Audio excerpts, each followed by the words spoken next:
Bill in, we know GDP was at 4%. The stock market went through the roof. But we also saw more recently where Black Lives Matter showed up to one of his events and saying, hey, some of this welfare stuff you did ended up putting more black people in prison. How much of a double-edged sword is this for her?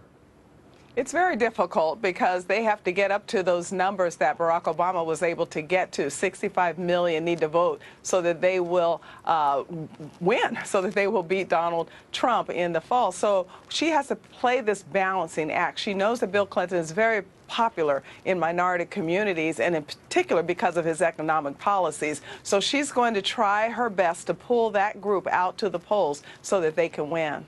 Ford, what do you make of this thing? I mean, last picture I saw Bill Clinton, to be quite frank with you, he didn't look like he was up to the task of, helping someone revitalize an entire economy, let alone America's. Well, it also shows me how tone-deaf she is to the needs of the white working-class voter, as concerns with Clinton on trade, manufacturing, and fossil fuels. This is the man who pushed through NAFTA. And on top of it, let's be honest, when it comes to social situations, he's got more luggage in a Louis Vuitton factory. Forget what's happening with Monica and Juanita Broderick. We're also talking about what's coming out with Jeffrey Epstein, who's a registered sex offender. So Bill Clinton's got a lot of problems, because if you want to hit Donald Trump with a war on women card, boy, you better look in the mirror, because somebody's going to question whether or not you're protecting women's rights. See, Ford's one of those rich guys. I would have said a Samsonite factory, but that's, Star, go ahead, Star.